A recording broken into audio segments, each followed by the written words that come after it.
that's that nigga with the fake. Wow, why you punch me in my face? Stay in your place, play your position. Become my intuition. Go.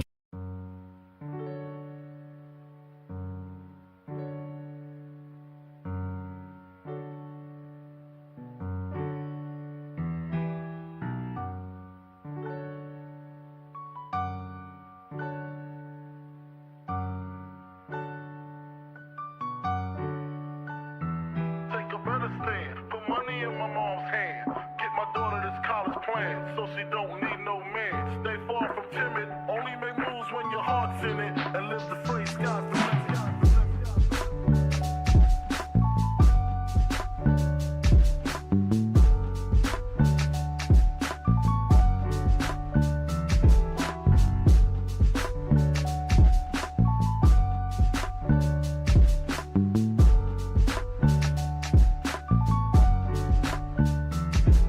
Nigga never been as broke as me. I like that. When I was young, I had 2 pair of leaves. Besides that, the pinstripes and the gray. The one I wore on Mondays and Wednesdays. While niggas flirt, I'm throwing tigers on my shirt and alligators. You wanna see the inside? I see you later. Here come the drama. Oh, that's that nigga with the fake. Wow, why you punch me in my face? Stay in your place, play your position. Here come my intuition. Go in this nigga pocket, rob him while his friends watch it, and hoes clock it. Here comes respect.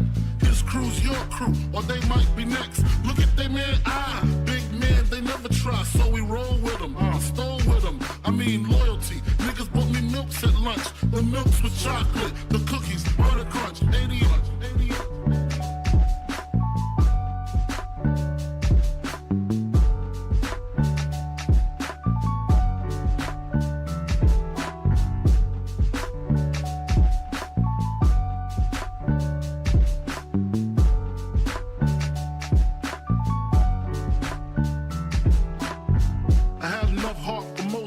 Long as I got stuff for most of them soft. Even when I was wrong, I got my point across. They depicted me the boss. Of course, my orange box cutter make the world go round. Plus I'm fucking bitches ain't my homegirls now. Start stacking, dabbled in crack, gun packing. Nickname Medina, made the scenes, took my Ninas. From gym class to in-glass, pass off for global. The only nigga with a mobile. Can't you see like total? Getting larger in waist and taste. Ain't no telling where this felon is heading. Just in case, keep a shell at the tip of your melon. Clear the space. Your brain was a terrible thing to waste.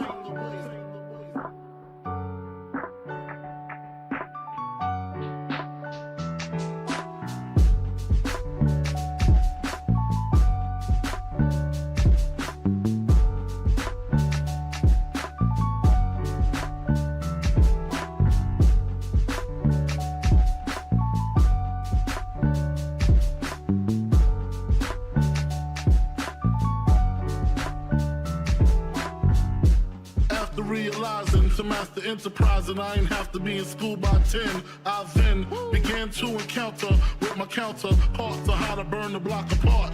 Break it down into sections. Drugs by these selections. Some use pipes, others use injections. Syringe sold separately. Frank the deputy, quick to grab my Smith & Wesson like my dick was missing. To protect my position, my corner, my layer. While we out here, say the hustler's prayer. If the game shakes me or breaks me, I hope it makes me a better man. Take a better stand, put money in my mom's hand. Get my daughter this college plan, so she don't need no man. Stay far from timid, only make moves when your heart's in it. And live the phrase, sky's the limit. Motherfucker.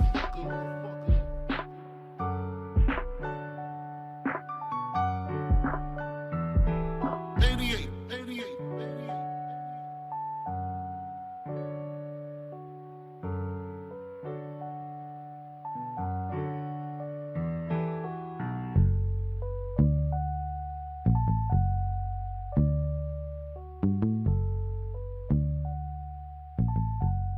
And live the phrase, sky's the limit.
me. I like that. When I was young, I had 2 pair of leaves. Besides that, the pinstripes and the gray. The one I wore on Mondays and Wednesdays. While niggas flirt, I'm throwing tigers on my shirt and alligators. You wanna see the inside? Huh? I see you later. They come the drama. Oh, that's that nigga with the fake. Wow, why you punch me in my face? Stay in your place, play your position. Here come my intuition. Go in this nigga pocket, rob him while his friends watch it. And hoes clock it. Here comes respect. His crew's your crew, or they might be next. Look at they man, big man, they never try, so we roll with them. I stole with them. I mean loyalty. Niggas bought me milks at lunch. The milks with chocolate, the cookies, butter crunch, 80 lunch, 80 lunch.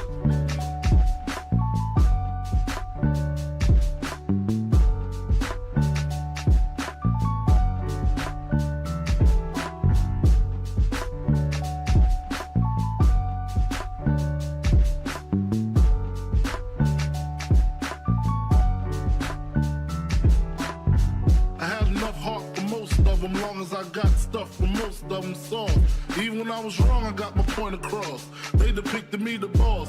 Of course, my orange box cutter make the world go round. Plus I'm fucking bitches ain't my homegirls now. Start stacking, dabbled in crack, gun packing. Nickname Medina, made the scenes, took my Ninas. From gym class to in-glass, pass off for global. The only nigga with a mobile. Can't you see like total? Getting larger in waist and taste. Ain't no telling where this felon is heading. Just in case, keep a shell at the tip of your melon. Clear the space. Your brain was a terrible thing to waste.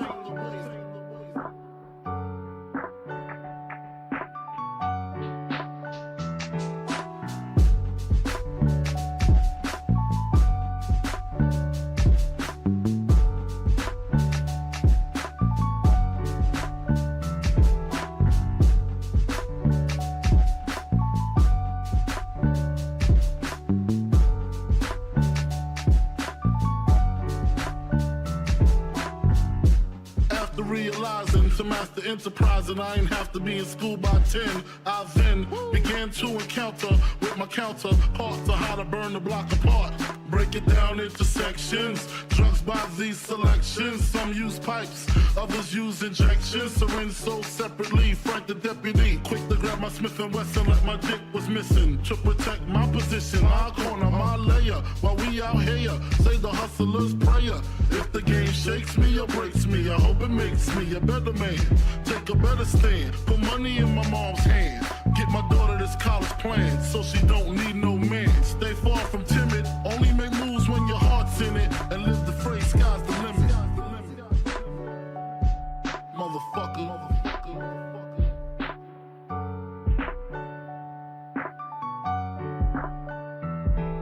88.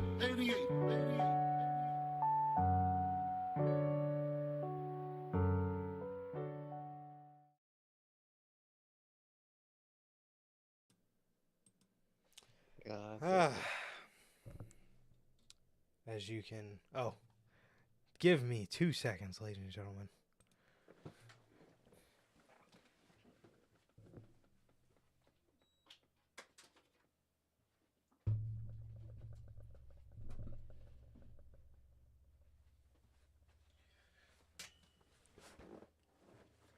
Okay.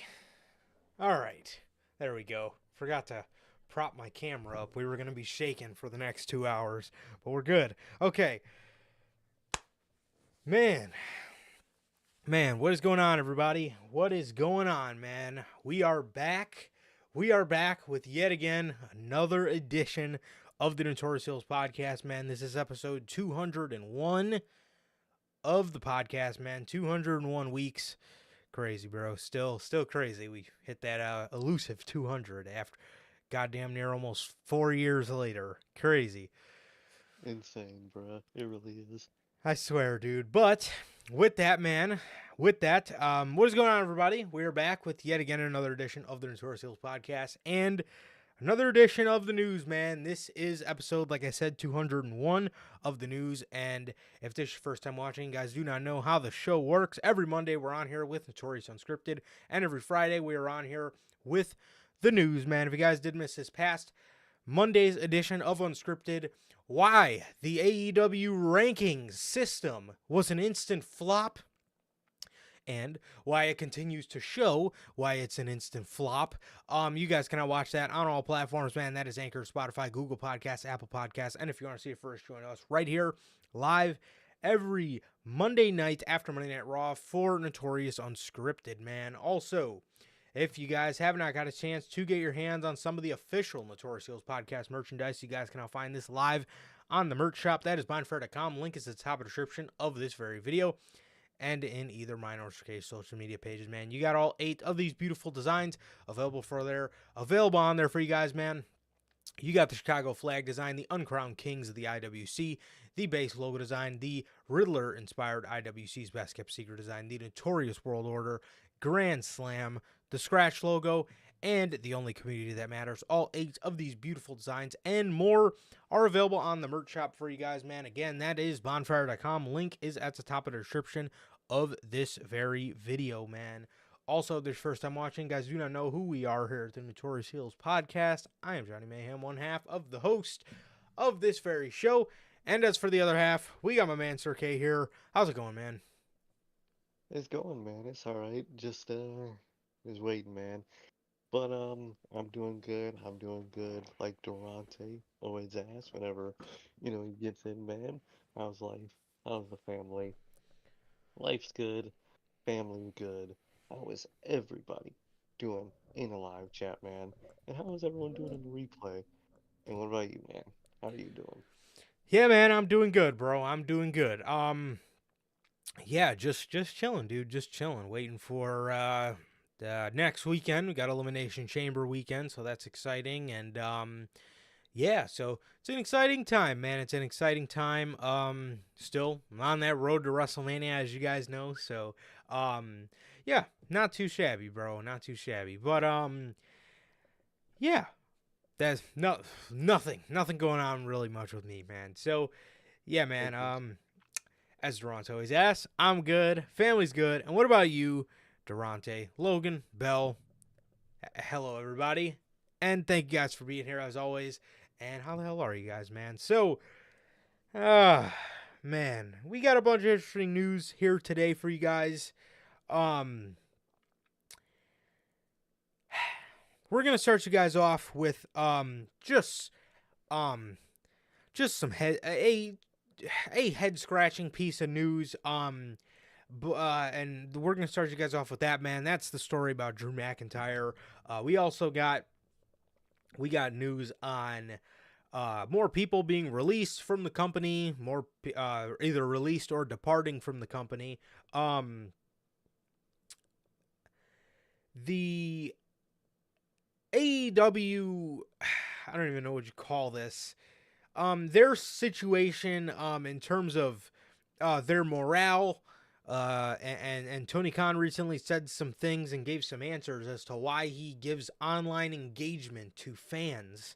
We got news on that. We got news on AEW not being allowed any more profanity. We got news on The Rock, WrestleMania, all that good stuff, and a bunch of unfortunate injury news on today's episode, man. So, let's start you guys off with the Drew McIntyre story, man. So, Drew McIntyre has not re-signed. This is the story we're going with today, which I cannot wait to pull up my receipts because I have them. However, according to Dave Meltzer of the Wrestling Observer Radio, he says, and I quote, "No, Drew McIntyre has not signed a new deal, but he seems very happy so far with his new character and he's really excited about it and they're working with the idea and he's not going anywhere, but nothing signed. I think the talk of him I think the talk of him taking a lot of time off and everything like that, probably not. He'll just probably sign a new deal, but it's still just a probable until it happens." So, we have that piece of news, which was the first thing. And then, a couple hours later, Fightful Select goes on to report that Drew McIntyre's contract will extend beyond WrestleMania. So right there, he must have signed fucking something. Literally. So the former WWE champion had more time added onto his contract due to inactivity. I'm assuming this was when he took off last year during the summer, which was for an injury. This could likely explain why McIntyre has been featured in promotional material for the upcoming WWE live event in Italy, while the card and talent are still subject to change. Additionally, both WWE and McIntyre have had conversations about a new deal. However, a new contract has yet to be finalized. So, this is all hilarious. This is all hilarious to me because this is one thing, and this is why we constantly complain about dirt sheets, because I'm going to pull up an old article. But before we get to that, so that's the story we're moving with as of February. Drew McIntyre has not resigned. Well, as far as February 16th, 2024. Now Drew McIntyre hasn't resigned. A couple months ago, he was up. He was up after Mania. Now according to Fightful, his contract extends far through WrestleMania. So I want to bring up an old report that we reported on quite some time ago. We reported on this. Let me get the exact date. We reported on this January 24th. So what? 3 weeks ago? 3 weeks ago, BWE reported Drew McIntyre has renewed his contract with the WWE. This was of January 24th, 2024, and now on February 16th, 2024, now he hasn't re-signed, and his contract extends through Mania. Like, bro, what was going on? And this is why people scoff at wrestling journalism, because they constantly give you the sense that nobody fucking knows what they're talking about. And maybe BWE was wrong. Maybe Dave was wrong. Maybe Fightful was wrong. We don't fucking know. This is the constant case in professional wrestling of everybody.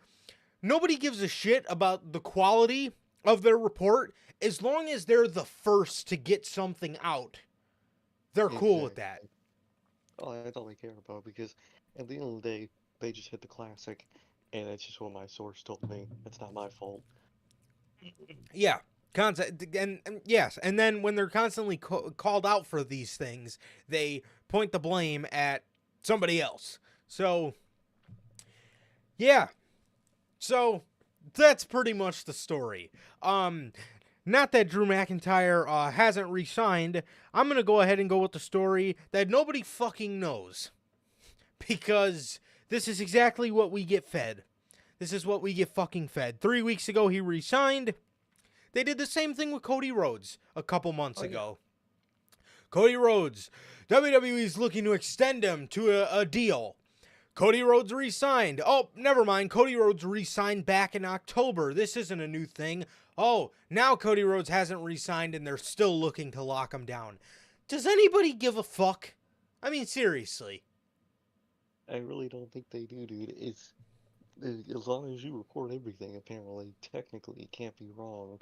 And these journalists take that shit to heart because they have no clue what's going on. We never got a confirmation on that Cody story. To this day, we have no clue what his contract status is. Same way with Drew. We have no clue what their contract status is because none of these dirt sheets do either. Because they have horrible sources and they know they're horrible, but they don't care because if people will click anyway.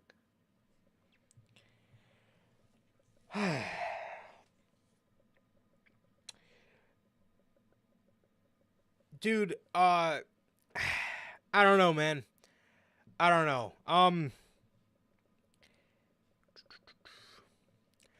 Yeah, I don't know, man.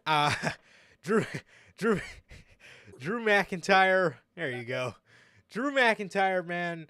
I I don't know. I guess I guess that's the fucking report. I guess that's a report. Nobody fucking knows. Nobody knows. Nobody knows what Cody Rhodes is doing. Nobody knows what fucking Drew McIntyre is doing. Nobody knows anything. Nobody knows fucking anything. And then they have the gall to come out and report Seth Rollins hasn't re-signed, but he said he will soon. Why is that a fucking piece of news? Yeah, well, like, dog, why is this news? If you don't know, why report something you don't know? And they do that all the time, too. They'll report something, and the report is, yeah, no one knows anything about that right now. Then why are you making a report of it? If you don't know nothing, when nobody asking. See, and to capitalize on Belle's comment, she says this is why a lot of AEW elitists complain that journalists don't cover the Vince stuff. She says I don't want them to. With stuff like that, I much rather prefer actual media journalists to take the reins on that. But that's just me. I'm gonna be 100% honest with you. That was like the whole Vince McMahon stuff has been very easy to talk about and very straightforward because there's not conflicting reports. You don't have Meltzer fucking coming out. Vince did this, blah, blah, blah, blah, blah. Then other people are coming out saying, that's not true, but this is true. And then somebody else comes out and says, no, they were both wrong. This is what happened. No, we get one report by most of the times the Wall Street Journal, and that's the fucking shit. Or we have court documents that are about as legit as you can get. So it's like, that's one thing I'll say, like, about the that's a great observation you make because you know, like I said, on the literally the whole Vince stuff, it's been so, you know, easy to gather information because you don't have information coming from fucking 12 different people that are all saying different things. You have an actual news source that actually fucking gathered this information over time and then finally released it. These wrestling journalists just get a text from whoever their source is and they just make an article about it. It's like, dude, that's not journalism. No, it's hearsay. It's fucking he said, she said. Literally. So, yeah. yeah, that's the story. Nobody fucking has a clue what the fuck Drew McIntyre is doing. I guess we'll find out as we fucking go, man. But yeah, so that's the story on Drew McIntyre, is that there is no story on Drew McIntyre. Nobody has a goddamn clue. So yeah, man, that is and one more thing as well. You know, when stuff like that happens, and when, you know, like Sir K said, when legitimate news pieces are, when legitimate news sites and establishments are gathering legitimate information, they hold that, like, they've probably had that information for quite some time, but they put the shit out when it's quality, not just, you know, imagine fucking Janelle Grant's lawyer is fucking tweeting this shit out as Janelle Grant's telling her this stuff. Oh shit, hold on. Like, that's literally what these fucking wrestling journalists do. They get a text that this thing is a thing, and they just make an article about it instantly. Yeah, hold on, Janelle. Hold on. Okay, I sent my tweet out. All right, keep going. Like, what the fuck? No, these people have this information. It gets fucking put into the whole ass 70 pages worth of documents. And then it gets released to the public when it's a quality piece of news. Not when it's fucking your dog shit hearsay that nobody fucking has a clue whether it's true or not, because one guy's saying it's not, and then the other guy fucking couple weeks ago said something completely different. I mean, what the fuck? Like, it's so frustrating, man, because you never learn anything about any of this. Like I said, we never learned the truth about that Cody story, and we won't know the truth about this Drew stuff for months. Literally. Cody Rhodes in November was getting locked down, or in December was getting locked down to a fucking was getting locked down to a deal, right? Then later in December, he signs the contract. I actually think it was the next day. Yeah. BWE said Cody re-signed with the company for 3 years. Just earlier in January, they're still looking to lock down Cody Rhodes with a fucking 3-year deal, and he hasn't signed shit. What the fuck? Who the fuck are you guys talking to? Literally. Completely ridiculous, dude. Completely fucking ridiculous. And it really just, they constantly like to put the blame on other people, but they refuse to fucking, they just refuse the fact that they make asses out of themselves. Literally, dude. They always make asses out of themselves, but they blame it on everybody else. Fuck me. Okay. All right, man. We got some more news about people departing the company. Man, so all right, man. WWE senior writer and producer Jen Pepperman departs from the company. Per PW Insider, they are reporting that senior writer and producer Jen Pepperman has left the company. The report states she made the decision to leave the company. She's been with WWE since April 2017, and Raw General Manager Adam Pearce has confirmed that Pepperman has departed from the company after her deal had been expired. See, Eric Young, that's not a release because her deal actually expired. She didn't get terminated. Probably got fired, but she didn't resign, and that's interesting, man.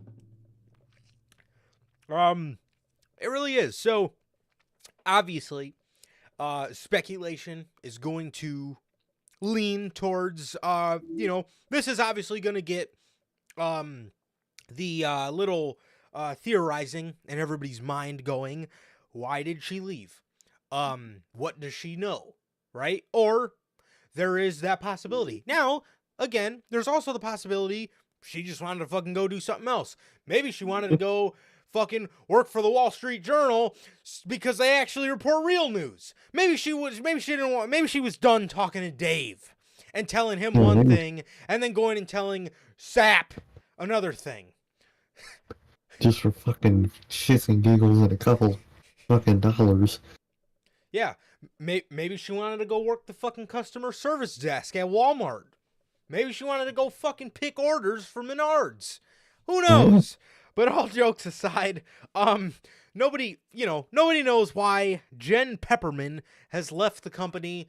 This could be something related to the changes in the company. It could be related to it very well could be related to somebody somebody of her stature knowing something that other people don't know, or maybe that people are about to know, for lack of a better term, or maybe she just wanted to leave.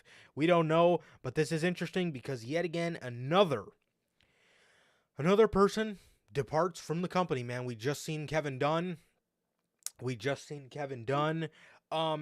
leave, and now we're seeing another person leave. So it's interesting. It's very interesting to see why.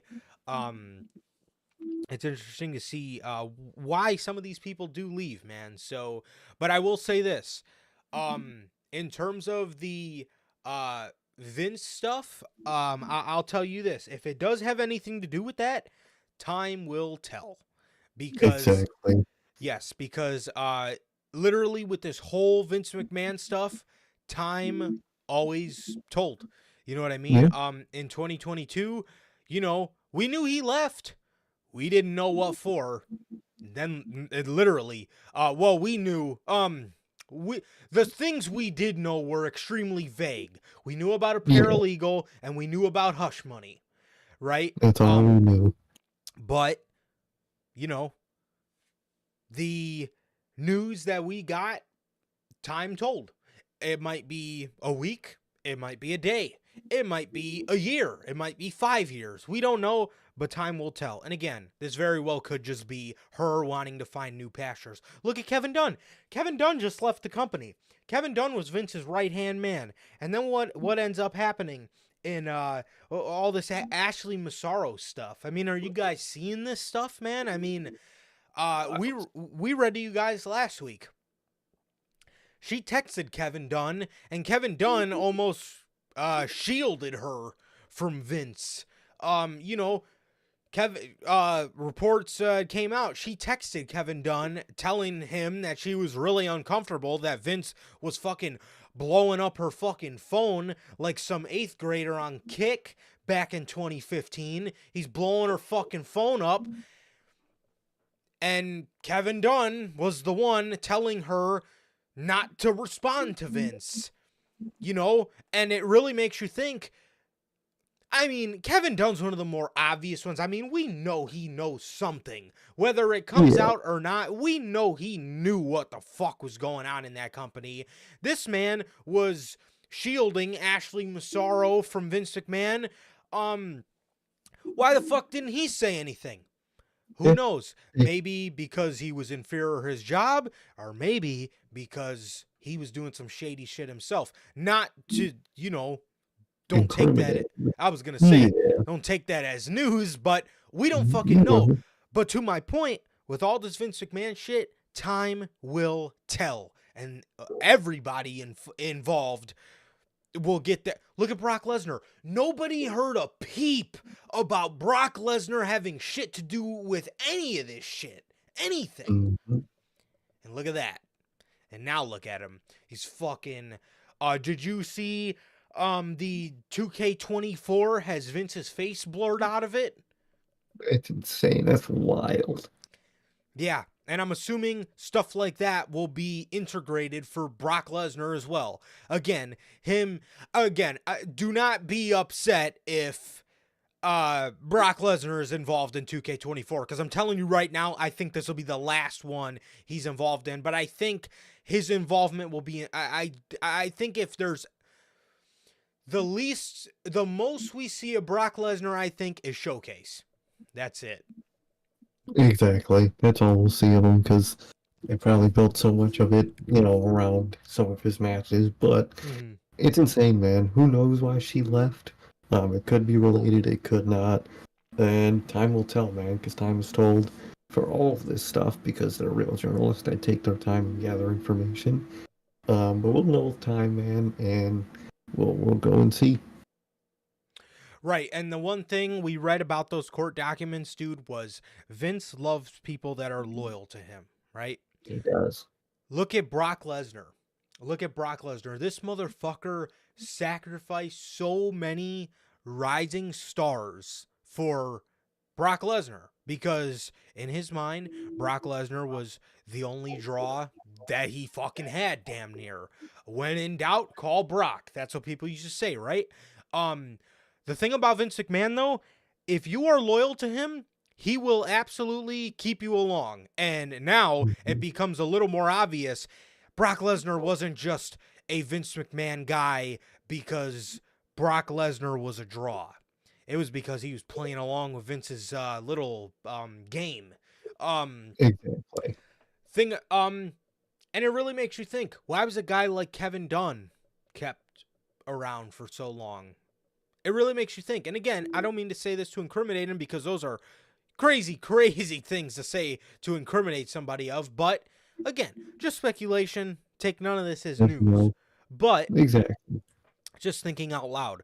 But the thing about people that are loyal to Vince McMahon, if your name gets caught up, he will throw you under the fucking bus so fucking fast, so quick. Yeah.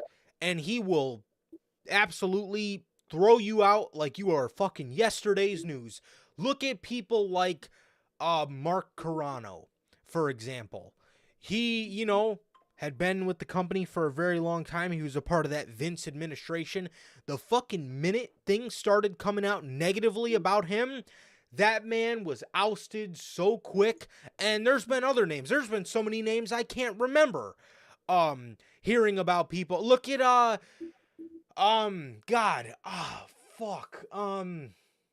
Eric Bischoff and Paul Heyman. Remember when they were the creative directors for Monday Night Raw and Friday Night SmackDown?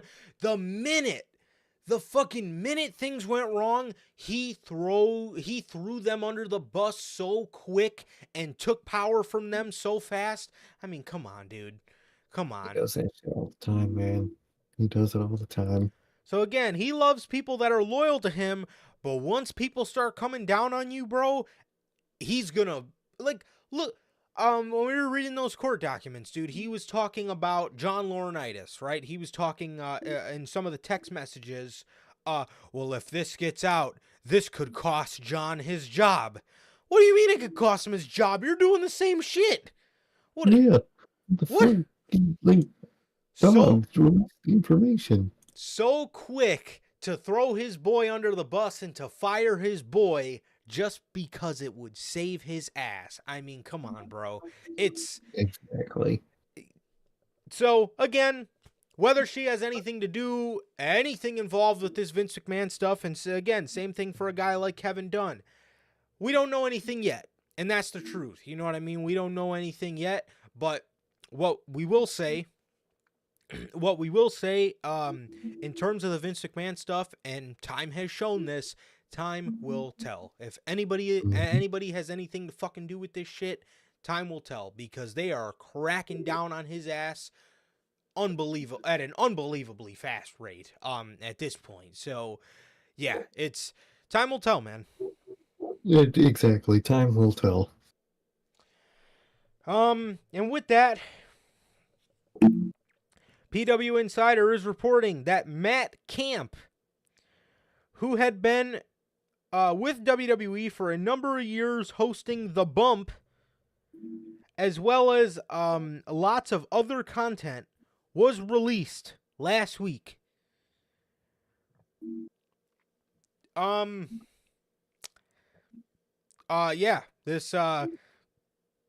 sucks for him. This sucks for him, and this really just a random release, man. I mean, what the fuck? I mean, Random as hell, man. I was never, I didn't never really watch The Bump or kept up with him, man, but I heard people liked him, so it's crazy. yeah, such a random release, man. The only thing I could think of in terms of Matt Camp being released is I guess just maybe WWE wanting to get fresh faces on their media shows. That's about the only thing I could think of, because I doubt he was getting paid that much. So Yeah. So it's interesting to see all these random people go. it definitely is, man. It definitely is. But with that, man, I do wish him the best, and this absolutely sucks, man. So I wish him the best for whatever he's got coming next. Definitely. So with that, we got some more news on WWE. WWE and UFC are partnering up for live events. WWE and UFC have announced that the companies have agreed to a 5-year live event partnership with the Vibe Honda Center. UFC and WWE will bring at least 3 events each to the Honda Center through 2028. Events will range from UFC pay-per-views and fight nights to WWE Raw and WWE SmackDown. This is interesting. This is the first time I feel we've ever heard about them signing a deal with a venue. Yeah, So that's new. I feel like this is either this is brand new or this is something that the UFC has done that WWE's kind of now just following along, tagging along with because of I could see Endeavor. that. I could see that maybe. I could see that being a UFC thing, but it's interesting, man. Mm-hmm. You're gonna get a couple Raw and SmackDowns in the arena, and hopefully, what city is that in? Anaheim, California. Okay, so there should be a decent crowd. I hope so. I hope so. Yeah. As long as they don't give us some fucking Houston, Texans, Houston, Texas. I've been playing too much fucking Madden.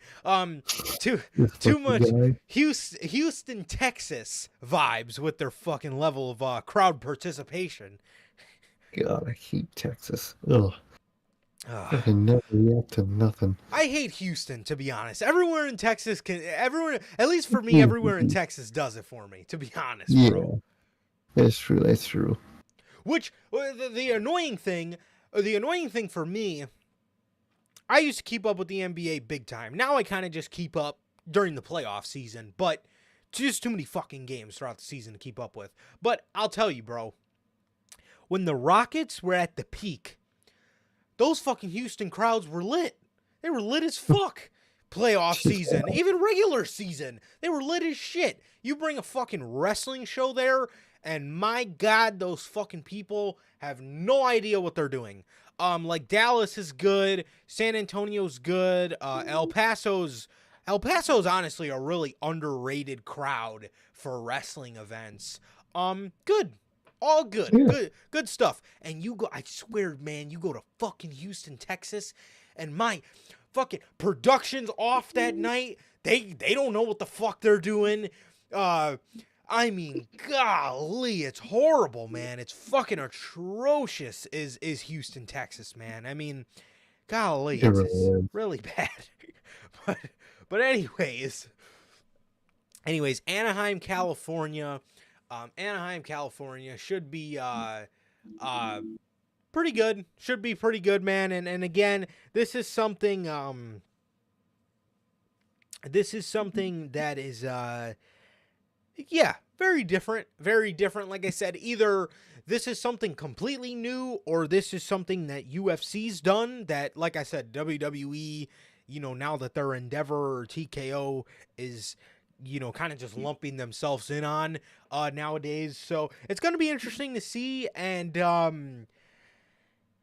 I hope that, maybe WWE does something like this with the likes of the United Center or something like that, or the Rosemont Horizon, because, not Rosemont Horizon, Allstate Arena, whatever the fuck it's called. I will say, that building, like Allstate Arena, it's it does suck, that WWE does only go to one venue, and it is, it doesn't really hold that many people. Like, the United Center is the premier arena that Chicago has to offer. But I will say, Triple H loves Rosemont Horizon, Allstate Arena, and he does have valid points. I mean, the acoustics in there are so fucking good. That wood roof, maybe flammable, but it does call for some really good acoustics. We were at that show, bro. I was looking up. I was like, oh yeah, one spark, bro, and we're cooked. Quite literally, we will be cooked in that building. Yeah, I'm sitting there. I'm sitting there thanking to God that Roman Reigns didn't show up, because for the love of God, that pyro would have went off and the fucking whole fucking roof would have fucking caught on fire. I would have had to text my family to make us one last shirt, Notorious heel steak shirt. Yeah. Literally one last shirt, bro. Yeah, seriously, bro. Seriously. So, You make a Two-Face design shirt because we're fucking God. Yeah, legitimately, we would have fucking died right there. We would have died right there with the crew, bro. All fucking five of us would have fucking died together, and that would have been it. But it is a beautiful arena. It's a nice arena. It's not a fucking dump on the inside like Sears it's Center. Now dude, Arena. That's the name of it now. It's the fucking. I always forget what the name of it now is, and it's the Now Arena. Dude, that place looks like my job. Like just a fucking warehouse. Just concrete walls, concrete floor, fucking dust everywhere. Like, bruh. Yeah. You know the arena's bad when there's a fucking giant pill bottle as the fucking as, as a part of the sign on the outside of the fucking arena. God. But you know, Allstate Arena, Rosemont Horizon, it's a great arena. Acoustics are great. I mean, you could just tell by the CM Punk return, the acoustics sounded great. They sounded great, but come on, WWE. You guys are way too fucking big of a company to not hit up the UC, man. I mean, seriously, bro. So yeah, man. Yeah, this is interesting, but I would love to see WWE do this more. Maybe they do this. I would like to see them also do this with bigger arenas, like I said, like the United Center, like MSG. You know, places like that, man. So, it's going to be interesting to see, and I'm interested to see if they do this more and exactly what this entails, because, like I said, we've never really seen them do this before. Hey, it's very interesting, man, but we'll see how this works, and maybe other arenas soon will follow. Exactly, man, exactly. So, I mean, remember, it was like fucking 4 or 5 SummerSlams in a row. They went to the same fucking venue. oh my fucking God. So when I was a kid, they did Staples Center. I want to say they did Staples Center from 2000 and maybe 9 to fucking 2014. And then after that, they did, I want to say 2015 to, oh my God. 19 maybe? I think it was 18 or 19. It was 19 because 20 was in the Thunderdome, and they haven't went back since. So I want to say from 2015 to 2019, it was Barclays Center and fucking, you know, and I mean, don't get me wrong, like Los Angeles, Brooklyn, New York, great crowds, but like switch it up a little bit. Like, and when I say switch it up, I don't mean go to fucking Cleveland, Ohio. Like Tennessee, like Nashville, Tennessee, great. Great. Yes, Tennessee fucking Titans Arena. I mean, don't get me wrong, they had to fucking tarp off the whole other half of it, but that's besides the point, right? Aesthetics look great. And nowadays, you probably could sell that out. Exactly. They could sell that shit out nowadays. Like, They bro. literally had 4 TakeOver Brooklyns in a row. Yes. TakeOver. 4. 1, 2, 3, 4. Yep. Fucking well, technically 5, because the one was called TakeOver New York, but it was still in the Barclays Center. Yeah, because they were like, oh, hell, you don't want to name it Brooklyn 5. Just name it TakeOver New York. Ugh. Golly. The O2 would be great. Bring fucking SummerSlam to the O2 Arena. Or, I think Bell was talking about our last story. O2 would be great. Fucking sign a goddamn deal with the O2 Arena. Bring a couple events there out of the air. UK fans are fucking raving for WWE television. They are. And I mean, shit, dude. WWE fucking brings the likes of a WrestleMania or even a SummerSlam or something like that, one of their bigger pay-per-views to the UK. That's fucking nothing but big business for WWE. I mean, come on, man. Literally, bro, you got that schmuck Tony Khan going to Wembley every year now for some reason. And then Chicago a weekend after every fucking year now.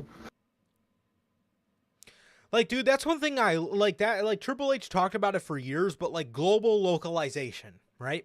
So, fucking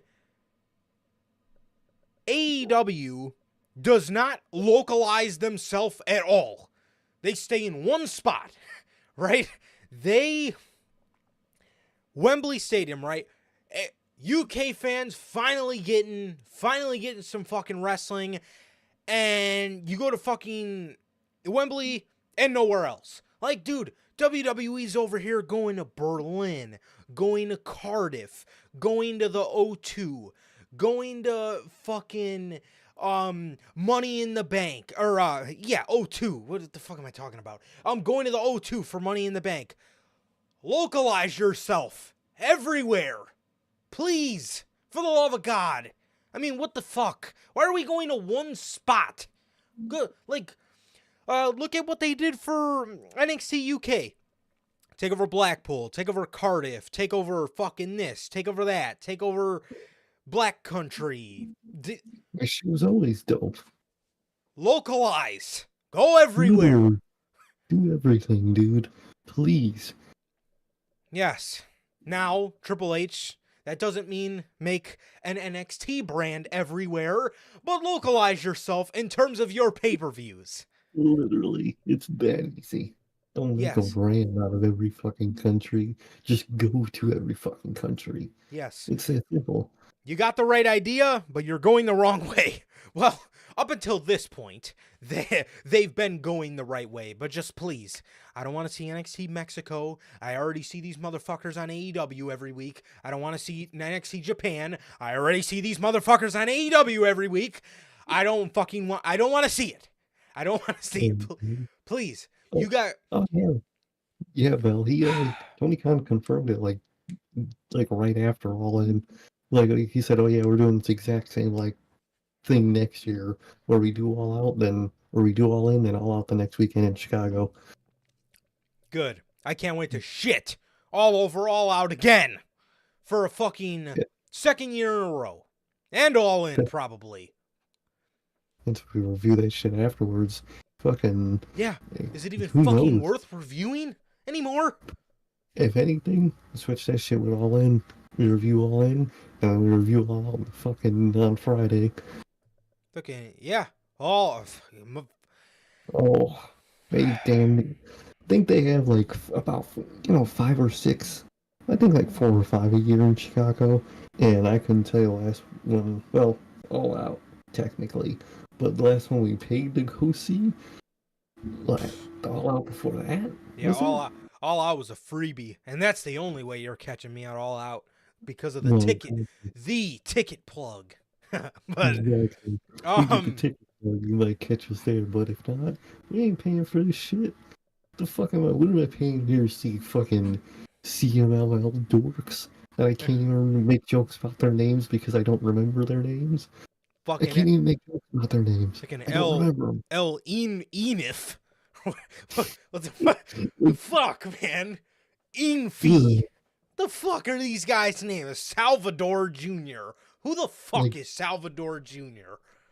As a viewer from Chicago, stop giving me All Out. Give me, I don't know, Double or Nothing. I mean, this year we probably wouldn't even go anyway for multiple reasons, but dude, switch up your fucking shows to your fucking cities, please. For the love of God, dude. I mean, I got so many fucking All Out shirts. Oh, I got so many fucking All Out event shirts. I could fucking bring them to the homeless shelter and probably fucking put shirts on everybody's fucking back. That's how many All Out shirts I have. Give me Double or Nothing, bro. The first year of AEW, they gave us All Out. And then in 2020, they gave us Revolution. Give me another Revolution. I'm for crying out loud. Give me Full Gear. Give me, for Christ's sake, give me a Double or Nothing. Okay. I don't want that fucking shit. Bro. What was the other one they did? World's End. Give us a World's End. Wasn't there another one in there? There was, Wrestle Dream, World's End, and... I think that's it. Yeah, that was it. Because Wrestle Dream was October, and then September. Yeah, so August was All In, September was All Out, Wrestle Dream was October, November Full Gear, and then December was World's End. And I really fucking hope we don't go back to that pay-per-view model this year. But I feel like we will. Probably. So yeah, but You got these traditions. I'm so fucking tired of fucking traditions. And you know, the Young Bucks were talking about that in a one of their pay-per-view I think it was the Dynamite we didn't talk about because we were talking about all the We Want Cody shit. But the Young Bucks had mentioned in one of their promos, one of their first promos back for their new EVP gimmick, they said in there, we spat in the face of tradition. And now that's all the fucking company is. That's all the company's just a fucking giant glob of tradition. Like, Double or Nothing has to be in Las Vegas. Fucking All In has to be in Wembley Stadium. All Out has to be in Chicago. We finally got him out of the Now Arena, but we still can't fucking get him out of Chicago. Dude, stop giving me fucking tradition. New Japan guys got to be on the fucking show every week. And we got to have a partnership with CMLL. What's a forbidden door if it's not forbidden? Yeah, it's not forbidden no more. Everyone does it. You do it with everybody. Now it's my bedroom door. It's my, because I fucking walk through it every fucking day. Exactly, you have to make it special, and they don't do that. It's not special no more. Seeing all these guys isn't, especially now half of them are, well, the reason people liked fucking shit like, Forbidden Door, we got to see a Will Ospreay and Okada, Jay White. Guess what? They're a part of this fuck-ass company now, and now they're gonna be fucking missing every 3 weeks from Dynamite anyway. Like, what? I mean, for the love of fucking God, man. It's not forbidden. They're gonna make the same Dynamite and pay-per-view appearances that they will probably make if they were still in New Japan. Genuinely. That's how Tony Khan with the works. company now. Literally. Dude, they signed Brian Keith. Where has he been? Where's he been? We said that. You're gonna sign this fucking dork, and guess what? We haven't seen the fucking dork since. It's fucking repeat after repeat. Dude, I do not fucking understand it. I don't understand. I don't understand. To be 100% honest with you guys, man, oh, that's what we were talking about, Tony Khan's stupid traditions. I was going to say, I don't even know how I got on that. I don't know how he got on that tangent, but bro, the door is not fucking you might as well act Forbidden Door at this point. Who's going to be on the Forbidden Door card this year? Tomohiro Ishii? It's not like we fucking see him on Dynamite every week. Who are we going to see? Yuji Nagata? This motherfucker comes back every couple months. Like, bro, it's not forbidden. You might as well fucking call the show Bedroom Door at this point.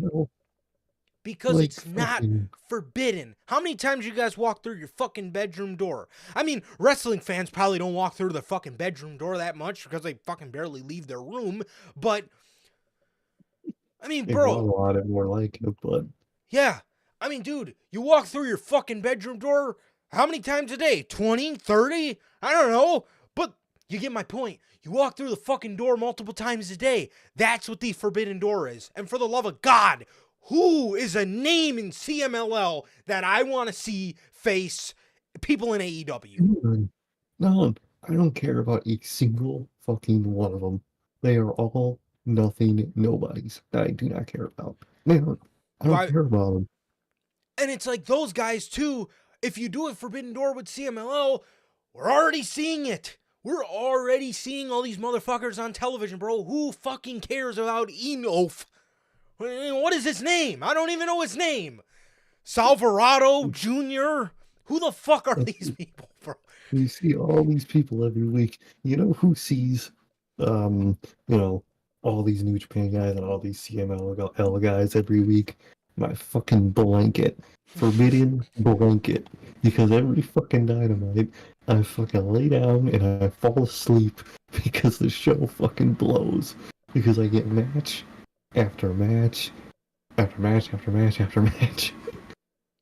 match on match on match. And their matches, they say they're telling stories. Another thing we forgot to talk about, because we were talking about the We Want Cody movement, that fucking unscripted. One of the matches that was happening, I think it was... I can't remember which match it was. I think it was a match with Swerve. I think it might have been a match with Swerve, or it was a match with Hangman. Just throws a chair at the fucking guy in the middle of the match. No disqualification. What fucking story are you telling me here? That you don't know your own rules? I mean, bro. That's what they tell me. Dude, they don't know their own rules to anything, especially their fucking their titles. I don't know what half of those titles are technically the rules are for them. Can you do Freebird rules with the trios titles? If you look at the rankings, apparently, but that's never been a thing. It's like, what the fuck? Fucking, dude, you know what used to be so forbidden that's not anymore in AEW? Do you know what? My fucking neck pillow, right? Because I didn't use my neck pillow during AEW Dynamite when I'm sitting back in my recliner. I didn't used to put my fucking neck pillow on because I was on the edge of my seat. And now, Literally. just like the door, my neck pillow isn't fucking forbidden at all anymore. Because as soon as 7 o'clock hits, I fucking wrap that thing around my neck and I fucking lean on back and I fucking snooze off. Oh, dude, literally. Used to sit in this chair right here, look up at that TV. It's right there. Now, I lay vertical on that bed at the end of the bed, pillow right up to that window, and I fall asleep. Every fucking week. Every week. For the last, month and a half.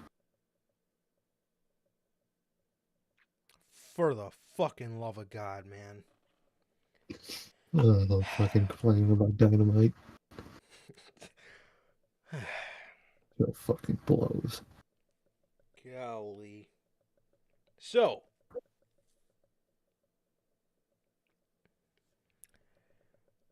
man, while we're on the topic of AEW, let's talk about the morale in the company. Okay? Like mine, they're fucking doomed. Morale, right? Okay. So according to the Wrestling Observer newsletter, legitimately, the only finally getting a chance to catch up with your comment, Bill, but yes, the only door that's forbidden in professional wrestling is WWE and AEW, because it's a door that seems virtually impossible to go through. Exactly. It is. It's not a forbidden door. It's not a fucking forbidden door anymore. Bedroom door is what will be the fucking logo of our Forbidden Door review. Forbidden blanket. Forbidden neck pillow for me. Fuck, man. Golly. Wrestling What's up, Observer Durante? newsletter. Yo, Hey, what up, man. Durante? How the hell are you, man? Thank you for being I'm here, alright. man. Thank You you. came at the perfect time. Exactly. Another Door. Another generational rant going on here. Okay, so according to the Wrestling Observer newsletter, when mentioned last week about AEW morale being the best that it's been in a long time, it was noted that the talent is getting a lot more, is getting along more than they ever have. I fucking doubt that. Yeah, it was great. Last time you were on TV, I don't fucking know. Yeah. But with so many wrestlers under contract, now we're getting to the good part. But with so many wrestlers under contract, only so many can be pushed. Inherently, there's going to be frustration because most on the roster are not people just happy to not show their stuff and perform just because they're making good money. No Yeah. way. That's one thing Tony Khan's absolutely blessed with that he takes for granted. You have people there that actually want to be great, and you don't do shit with any of them. This is the atmosphere he originally built is everything we wanted. a bunch of people passionate to do what they're doing. They're gonna try, and he just fucking kills that passion, like WWE did for half their people. Killed the passion. Different way of killing it, but still killed the fucking passion. Here's the thing. I want to highlight this part. With so many wrestlers under contract, only so many can be pushed. Oh, I'm fucking sorry. What's one of the things people look most fondly on early AEW Collision days? What do people look back so fondly of in that time? It was one of the things on our motherfucker, what category was it on? Give me 2 seconds. It was one of the things on our Let's see. This was one of the things that was on our letdown of the year. The AEW roster split ending. That is, and you could say whatever you want about Jay White. We've been very critical about Jay White, even though everybody tried to fucking sit there and say, Jay White's doing fine. Jay White's doing fine. What did we say the whole time? This guy isn't being booked worth a damn. And it's like, like, for example, in WWE, when somebody's on the up and up, they make it obvious that, hey, maybe this guy's time isn't now, but we're trending that way with him. Look at a guy like Sami Zayn.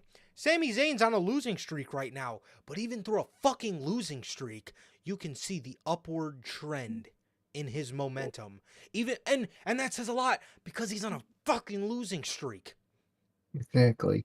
It has a purpose. It's not just forgetfulness, which is all Tony Khan is. You fucking hire all these damn people, and you really only use one of your shows, and you just fucking you use people you remember, you use people you love every week, and the rest of them are fucked. They don't get nothing. Yeah, and then when we call it out, like, hey, Collision and Rampage are unwatchable, people genuinely have the nerve to say there's stories going on over there. Is there really? Is there really though? Because can you tell me in detail what said stories are? Because I can tell you what stories are on Raw. Because if I'm, and again, I'm gonna fucking go back to WWE, Sir K, in late 2022, in mid 2022, did we watch SmackDown? No. But, okay, let me ask you another question. When Sammy and the Bloodline started taking over, then did we fucking make sure to see what was going on SmackDown? Yes. It's that simple. If there's a level of importance, people will go. And again, to my point, why did you end the soft brand split? First of all, it should have been a hard brand split because nothing about your roster is fucking, nothing about your roster is, nothing about your, what the fuck am I trying to say? Your roster's too big. It's too damn fucking big. You can't have no soft-ass fucking brand split. And first of all, dude, I bring this up every time. And I know everyone probably hates it. But dude, why is that godforsaken show on Saturday? Who watches weekly wrestling television on a Saturday, bro? You ain't Breaking Bad? I'm not fucking fiending for the next fucking part of the damn story. I used to be, not fucking anymore. It's like, put that shit on a Friday. First of all, a weekday. That's where you have weekly television is on a weekday. First of all. And second of all, fucking make the show. Dude, the brand split is what they need. Because guess what? You gotta assign people to a certain show. He could get out his little notebook and he could draw a line with his pen down the middle of the notebook page. One got people on one side, one people on the other side. And maybe then he'll be less forgetful of his roster. Here's the thing, too. This guy is so lucky, and he takes it for granted. The show is on a Saturday. That's a horrible day to have a weekly wrestling show. But your fan base and professional wrestling fans are so loyal, they will watch. Maybe they can't catch it live. They will watch if it is important. When CM Punk was there and when the show had a different vibe and had new stars that you didn't see on Dynamite, every Saturday after I got off work, guess what my Saturday tradition was? I would come home, and while I was eating my dinner, I would watch fucking Collision. Like, Because, and again, people will catch up. And again, you gotta understand, it's a horrible night to have fucking weekly wrestling. So maybe people can't watch it live, but people will catch up. exactly. I can't tell you how long it's been since I've caught up with Collision. I can't. Oh, Since fuck no. CM Punk was there. Yeah, since before he was fucking fired again. Like, it's the last time I've checked up with one of those shows. And Because he was there. Mm-hmm. and he made it a point to make sure the show felt different. After he left, nobody gave a fuck about that. And it just went right to being fucking Dynamite Light. Exactly. That's all it is. It's fucking Rampage 2.0, just matches. Matches where, I guess, a story happens in the match, but who fucking cares about it? Tony, maybe you wouldn't have to worry about so many people being pushed at once. You got all these fucking championships on your show, but you don't have a hard brand split? And people want to draw to conclusions. Oh, we need rankings. No, motherfucker. We need a hard brand split and some goddamn stories other than I'm looking for a fight. You're looking for a fight? What kind of fucking amateur storytelling is that?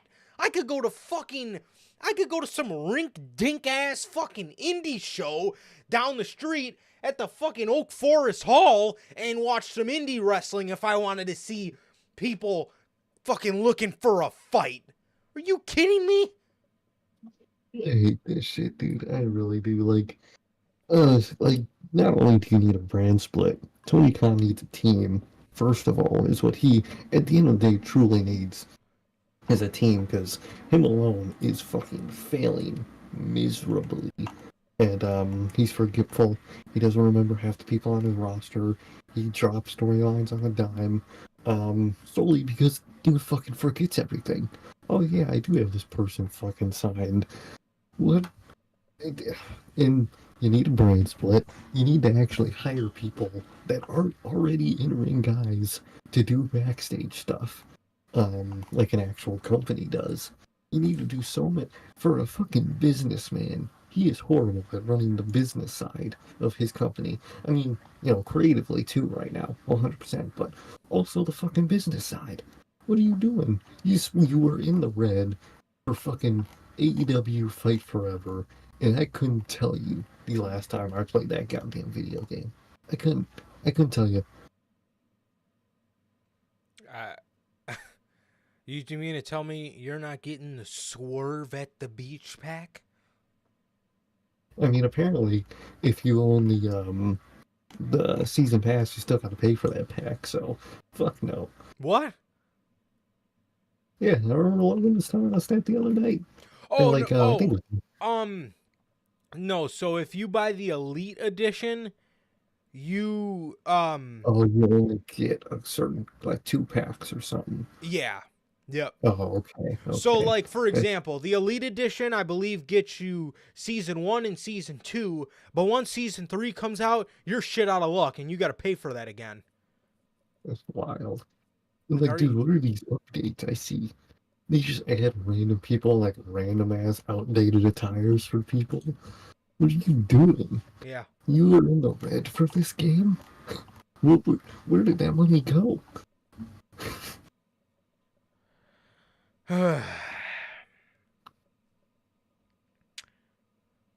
Dude. Oh, man.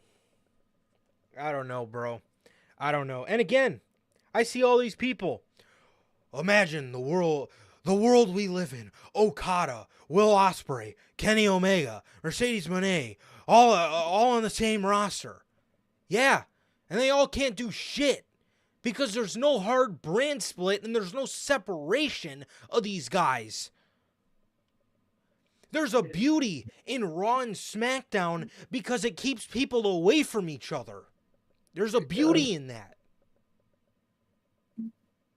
There's that friendly competition aspect that has been great on their. That's one of my favorite parts of their TV right now is the friendly competition between Adam Pearce and Nick Aldis. Oh, they've been Every great. week, every time someone gets called up, they're both calling to their show to get signed. Yep. Every new signing, same thing.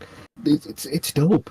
They're Yep. the Elimination Chamber. They gotta have meetings to know what they're gonna do with the champ. Like that's just good, awesome shit. I love that type of shit.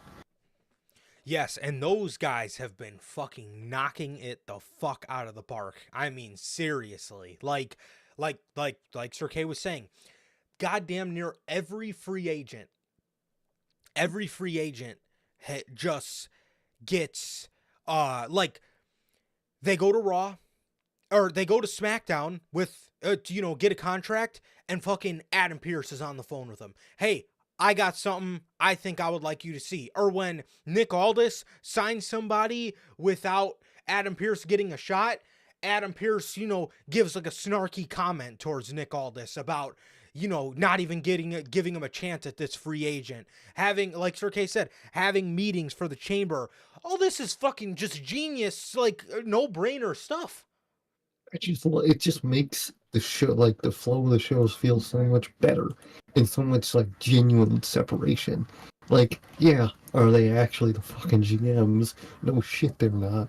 But when you're watching on TV, it's like, damn, I like this, man. It gives a real fucking, organization to this show. And that man, Tony Khan, doesn't know what organization is to save his life. Oh man, that man has, dude, I need to see that man's office. I need to see it. It's gotta be worse than Meltzer's. I was gonna say his fucking brain's gotta be like Dave Meltzer's office up in there. I mean, good lord.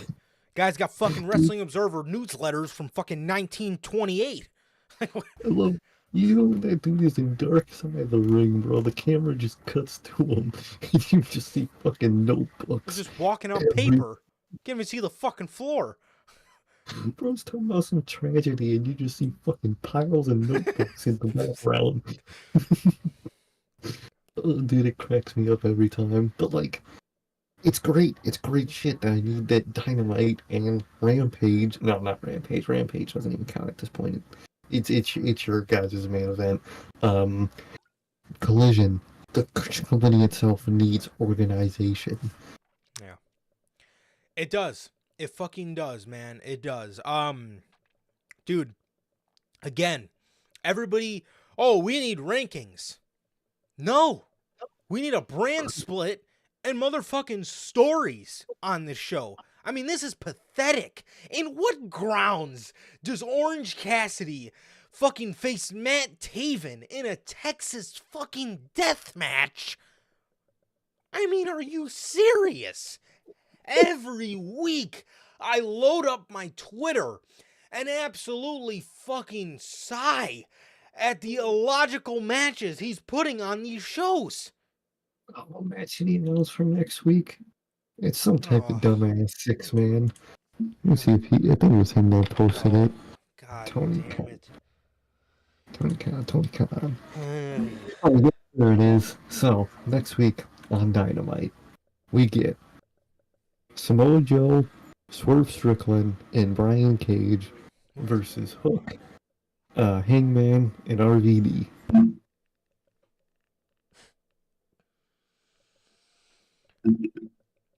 This is acceptable? Like, Dude, bro. these fucking comments, cinema. What? Oh, that's my favorite part about those posts, dude. The moment I see some stupid shit that they put on Dynamite, I immediately go for that comment button because bro, what the fuck are these fans are enablers. They enabled this guy to put the dumbest shit on AEW Dynamite, and they're cool with it. Look at that. That's actually a good looking match, man. Look at that. Is it that hard to do tag team wrestling like that? John Moxley and Claudio versus FTR next week. that's a good Dynamite TV match. Not fucking Hook, RVD, and Hangman versus fucking Joe Strickland and Cage. Well, Like, what? well, Why- dude, I hate to rain on your parade, but John Moxley and Claudio Castagnoli versus FTR. So they're in a story right now, Sir K. Do you want to know what the story's about? They want to fight. Well, yeah, you're trending on the right track. So the CMLL guys have stuff to deal with, so they're going away for a couple weeks, and the BCC have nothing to do, and FTR has nothing to do, and the story is they're looking for a fight. Dumb. Are you First of fucking all, serious, man? What are CML going to do? Fucking sell Walter White more fucking methylene? What the fuck are you doing over there? Second of all, if you're looking for a fight, I hate that saying, dude. I hate it so much. What are they disappearing for weeks for? I mean, I'm happy, but why? Yeah, I guess John Moxley's the only guy that could be in like Forbidden Door feuds. Yeah, Well, where the fuck's FT? They've been feuding with the fucking House of Black on goddamn Collision, and now you bring them over to Dynamite all of a sudden, and their story to prominent television is they're looking for a fight. Nice, fucking nice. I look for a fight with, CM Punk got a lot of flack for having that exact same mentality. Why does CM Punk get all the flack when apparently Tony Khan has the same mentality of just want to fight?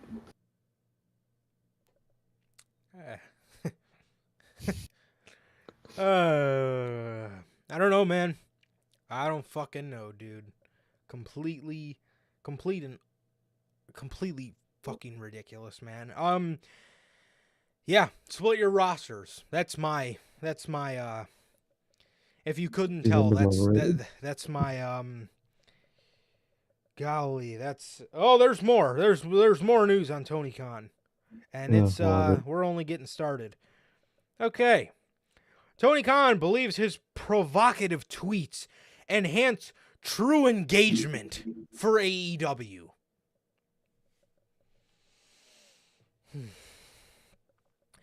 During media events for the Super Bowl in Las Vegas, Khan addressed his decision to clap back at critics, citing a connection with the AEW fan base as his motivation.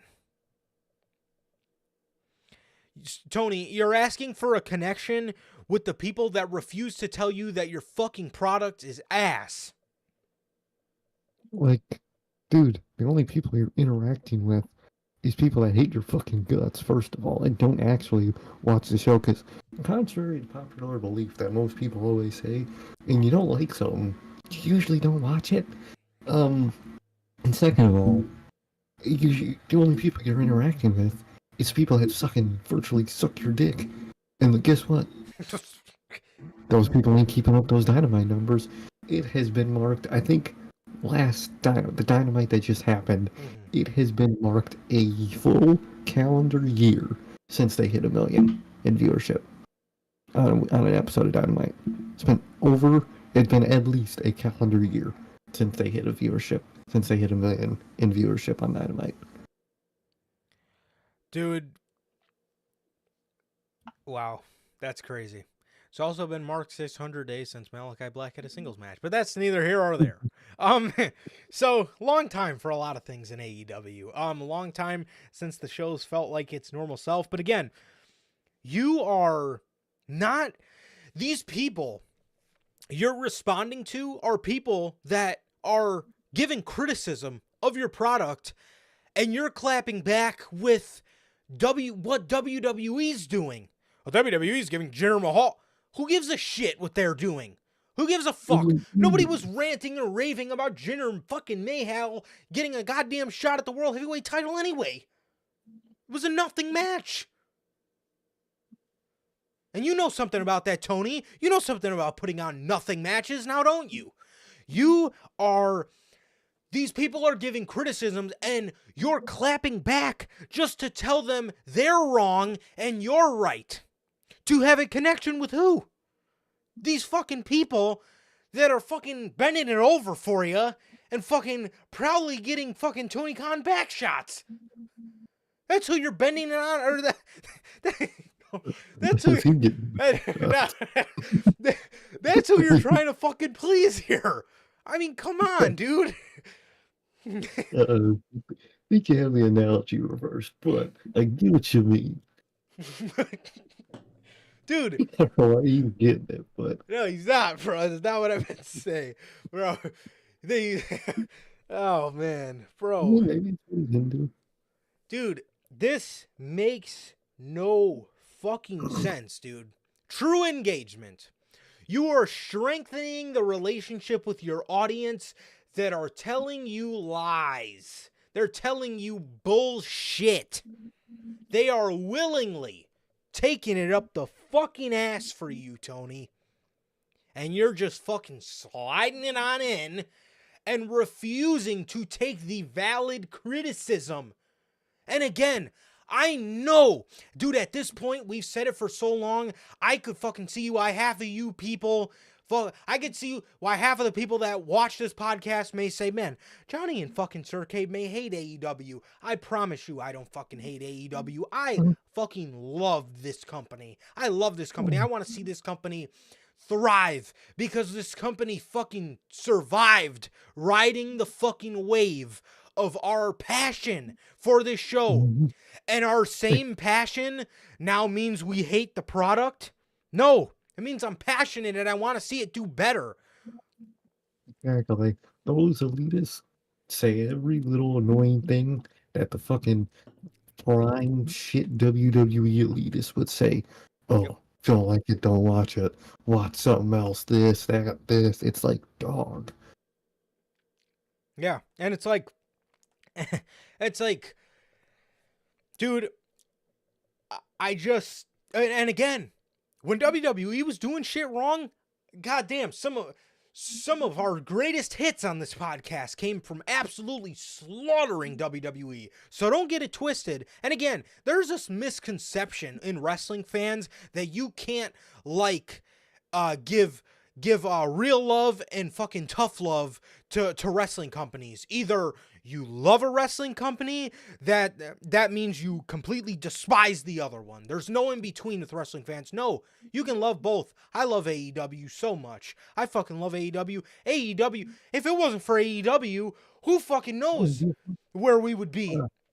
I wouldn't be watching right now. I'll tell you that fucking much. I really wouldn't have. I would not be watching as of right now. Well, I probably would have gotten back into it, but I am not would have watched from 2020 to about start of 2023 into 2022. Because what the fuck would I watch for? What would I have watched WWE for in that fucking time? Nothing. Absolutely but fucking nothing. Fucking Bailey and Sasha is the only thing off the top of my head I can fucking think of. Like, come on, bro. I like it. I love AEW. But guess what? They fucking blow dick right now. I don't want them to, but they do. Yeah, absolutely. And it comes from a place of love. It just happens to be tough. But I mean, honestly, I spent a lot of money on AEW. We spent a lot of money investing into their company. So, again, we're not trying to fucking sit here and sound like we're just shitting on the show every week. But it's just genuine frustration. And genuinely, I, for the most part, every week have something to come on here and say about AEW. And when something's good, god damn it, I'll fucking tell you something's good. But the show has not hit. And again, real weird. I don't know if Twitter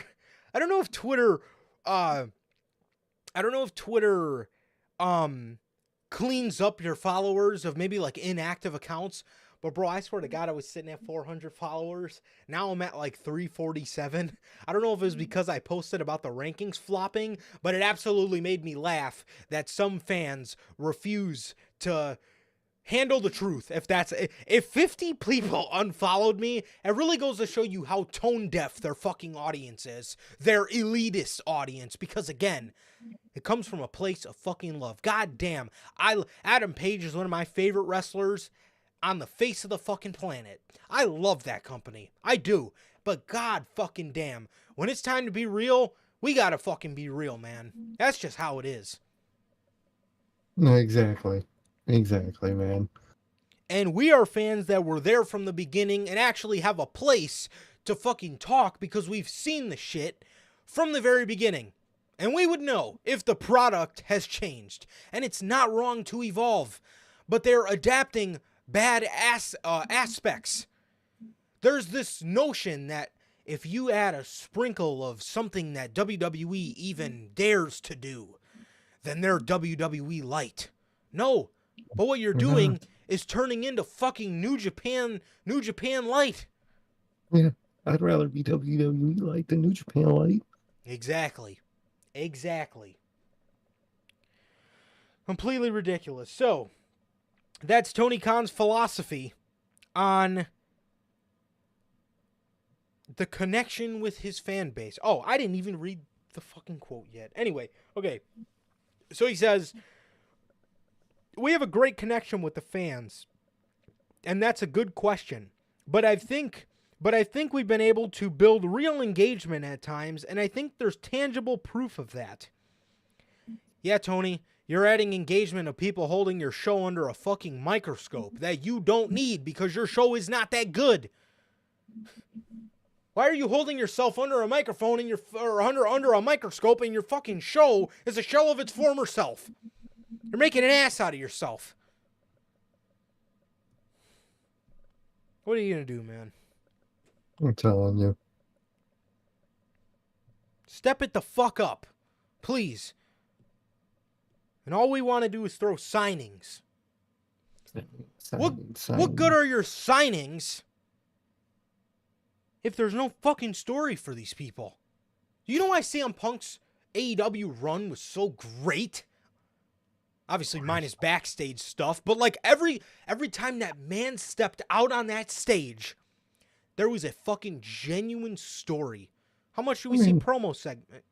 Man, retrospectively, his backstage stuff is pretty hilarious. At the time, it Fair. wasn't, but looking back, it's absolutely fucking hilarious now. It absolutely is hilarious. I got to give you that. But again, story being told. How many times do we see promo segments on AEW Dynamite nowadays? None. None. Match They're just on match backstage interviews. on match on match on match.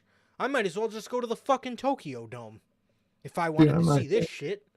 Literally.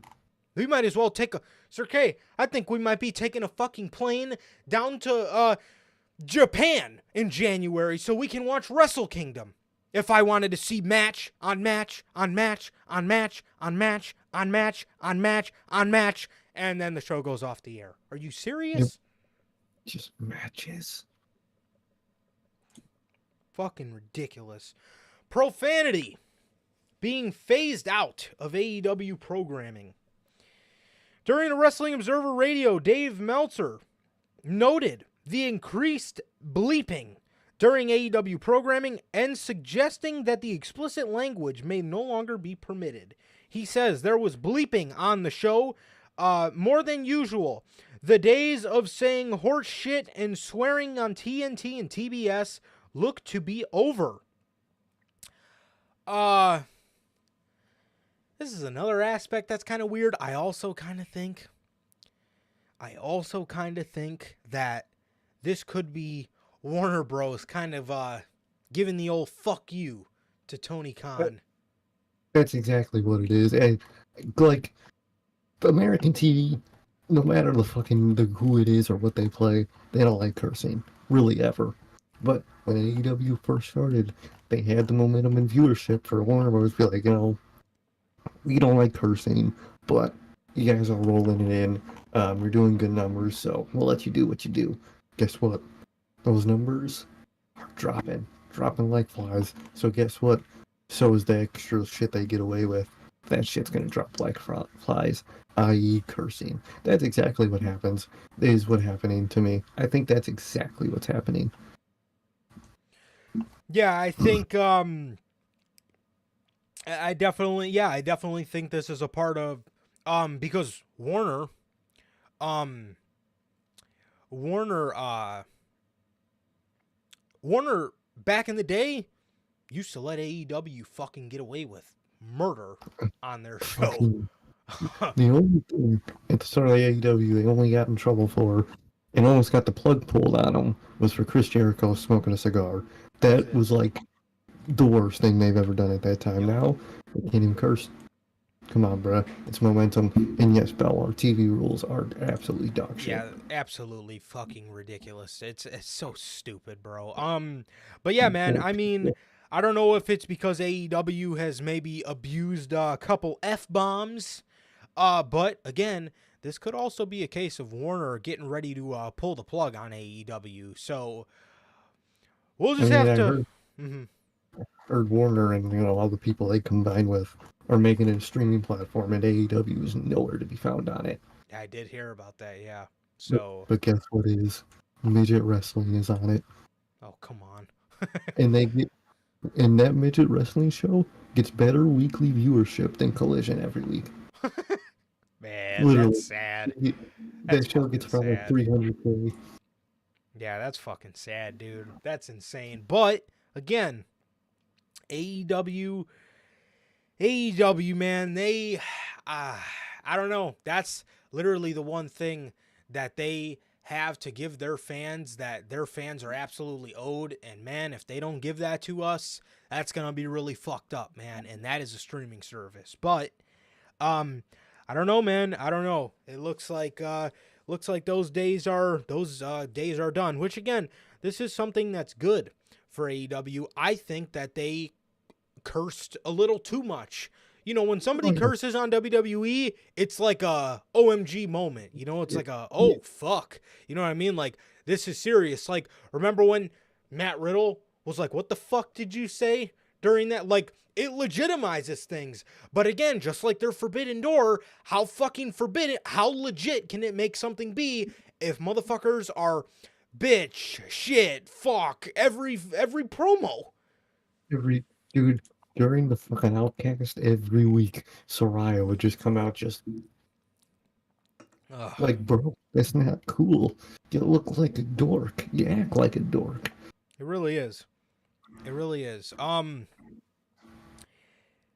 So yeah, man, I think this is something that's good for AEW, and it is good that it is good that they are cutting back on the cursing because they do it way too much anyway. But I really hope this doesn't look like the end for their Warner run, because I would absolutely hate to see that, man, because that's obviously, yeah, it's not going to be, yeah, absolutely, dude, absolutely. So, yeah, man, I obviously don't want to see AEW go away. I don't want WWE to be the only game in town, but they got to step it the fuck up, man. That's just the reality of the situation. But, yes, Bell, it may not be Tokyo. I don't know I can sit there and just watch endless matches, but, by God, if it took us 7 years for Logan, by God, one day we will be in an arena or a stadium together. Mark my words.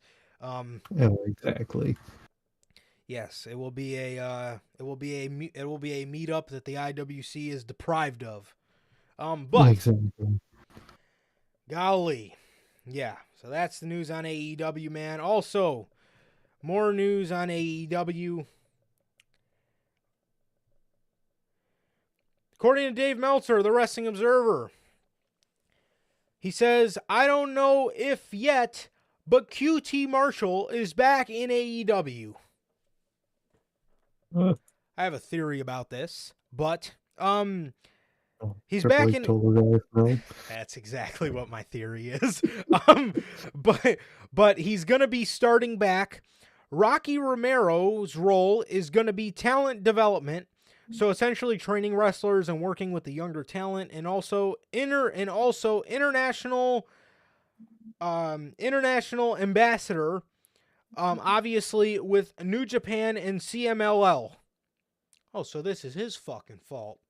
That makes no fucking sense in the world. QT and his key role is going to be talent development as well as trainer and everything like that. He left December 31st, right? And Tony Khan said if he wants to come back, the door's open, and I guess he wanted to come back. I know that the idea was that he wanted to make it as a main event wrestler, and he worked a bunch of indies, but he can still work those indies if he's coming back for that job. So he will be starting up soon. I'm gonna be 100%. Yeah, I'm gonna be 100% honest. I think, I do think that he, maybe did want to make it as a main event wrestler as well. I think he thought either he was gonna make it in CMLL or he was gonna try to fucking make it in WWE, and that absolutely was not gonna happen. Oh no, Triple H saw his ass and like, man, what the fuck? Hell no. And he's back. And he's only backstage in AEW. Thank God. It's how it should have been in the fucking first place. Yeah, because people liked him backstage. He was a part of the early AEW administration that fucking people rave about. Exactly.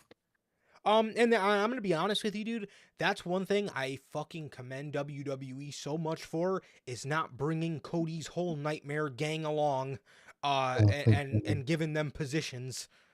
I'm so happy they just tell people no. Yes, WWE's like that. WWE's a fucking machine. They will tell you no, and in some cases it sucks, but in cases like this, it's fucking fantastic because Cody's not even just QT, but Cody's crew. They didn't need to be on TV with him. They didn't need to be doing anything in positions, just because they're friends with Cody. No, none of that. They wanted Cody because Cody's a big star, and you can see that it's paid off. He's about to finish his story, and it's fucking gonna be great. And we don't need his whole gang of people to do that. Exactly. So... so that's that. That is the news for QT Marshall returning to AEW, man. I do feel like they would take Arn. Arn is the only one, but Arn was a part of WWE management before he was a part of the Cody AEW crew. So that one I could see. Definitely. Right. And Triple H, at least at one point, was very close to Ric Flair, so I would assume that there's a connection there with Arn. So, yeah. So, yeah, man, that is. Well, we have one more AEW. We have one more AEW story for you guys, man, and this pertains of Jeff Hardy. Jeff Hardy, man. Jeff Hardy has been subjected to medical examination after a suspected concussion on the 2/16 episode of Rampage. So obviously that was taped 2 days ago, but that should air tonight. According to Sean Ross Sapp, behind Fightful's paywall, love the paywall, it was reported, that I don't pay for, it was reported that the initial fear was Jeff Hardy suffered a broken nose, but now they are conducting tests for a concussion. The Jeff Hardy injury on Dynamite happened on a shooting star press that was attempted by Sammy Guevara. We're told the fear initially was a broken nose, and but now they would be doing concussion tests. Further details regarding the incident have also have not been revealed yet. We offer our best wishes to Jeff Hardy during this difficult time. This sucks. Yes, Jeff, I'm going to be honest. Jeff Hardy has been looking great on AEW Dynamite. He hasn't been looking sluggish. And dude, that fucking video of the shooting star press, how the fuck...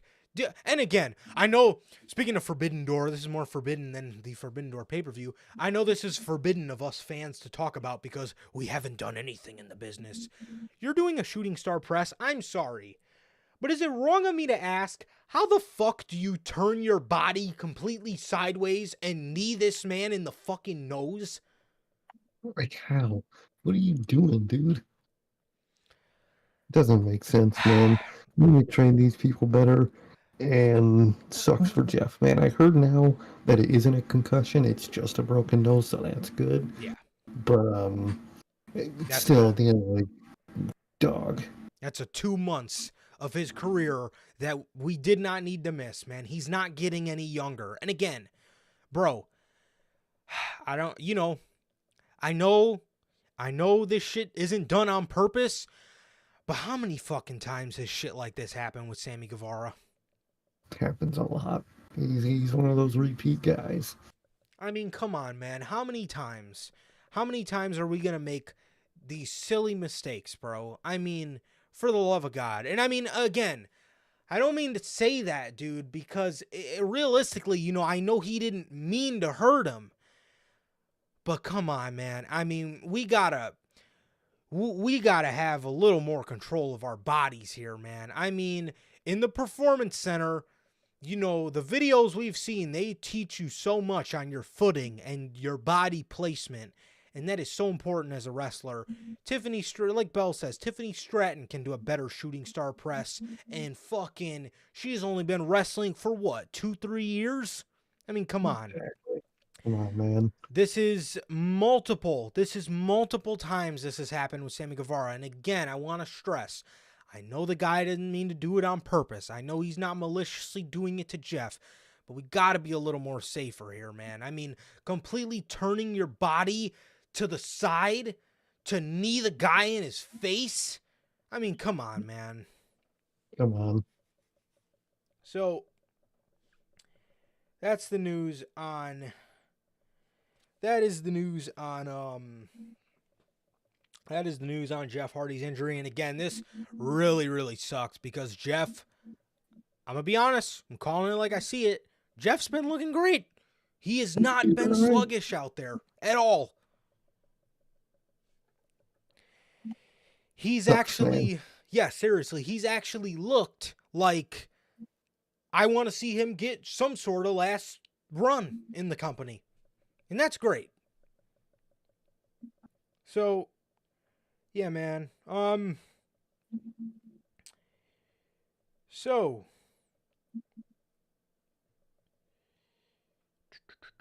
injury news, man. Jumping over to the, I believe this is the one and only AEW injury news we have for today. Jamie Hayter, according to the Wrestling Observer newsletter, Dave Meltzer, or Wrestling Observer Radio, Dave Meltzer says, I have not been given an update on Jamie Hayter's return, though I just heard earlier this year, and we're early in the year, so there you go. But I've heard nothing new, I would say, in a couple of months, really. So yeah, man, looks like Jamie Hayter, I mean, last thing Mr. Meltzer heard was early in the year, and we are earlier in the year, and I'm telling you, if AEW drops the fucking ball on what they got in their women's division, dude, you got Mariah May, who's a stud. You got Toni Storm doing some of the best work of her career. Deonna Purrazzo. You got, on top of the roster, you already have Julia Hart. Julia Hart, who actually is apparently sidelined as well with a minor injury, which is why there's been no creative for her. So that's the other AEW injury update. But thankfully Julia's is minor. But you got Julia Hart. And then, dude, you got Mercedes coming in, and around that same time, you could be bringing back Jamie Hayter, and you might as well bring Britt back along with her since they were kind of a pairing. Dude, if you fucking fumble this, we're in... Oh, they will. But I'm hoping not. But, dude, if they fucking fumble this, man, we're in for some more generational fucking AEW rants throughout the year of 2024. Exactly, man. Exactly. Yeah, man. So Jamie Hayter should be returning soon, and I hope that they can really capitalize on her return. Hopefully, dude. Hopefully. Yeah, so that is the news on Jamie Hayter and, I guess, Julia Hart as well, man. Julia Hart is sidelined with a minor injury, bro. So, more injury news. A lot of injury news. A lot of injury news for the women, other than Jeff, of course, but Shotzi.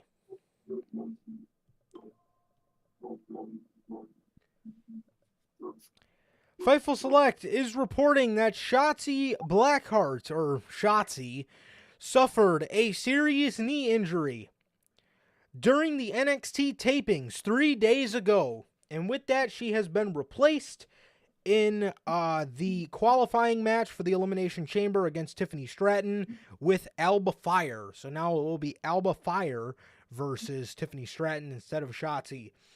This absolutely sucks, man. This absolutely sucks. Yet again, another injury bug for the women's division. And yeah, I hope when she gets it checked out, it's not as bad as thought, man. But it does suck. Yeah, man, that sucks, man. Hopefully, it's not too bad, but hopefully she makes a fast recovery. Definitely, man, definitely. And the Wrestling Observer is reporting that Nikita Lyons has been injured yet again. This is another one that sucks, dude. She literally just came back from 9 months or something like that, 7 or 9 months on the shelf with it was an ACL or an MCL injury, and she comes back and she gets injured again, similar to Cora Jade, dude. Literally just fucking comes back and then they get injured. Absolutely horrible, and I wish her again another speedy recovery, man. Exactly, man. Wish the best for her in recovery, man. Those always suck. Definitely, man, definitely. And more news regarding the women's division. Jade Cargill. This is good to some people, bad, or not necessarily bad, but I guess just kind of sucks for others. Not even really sucks. I don't know.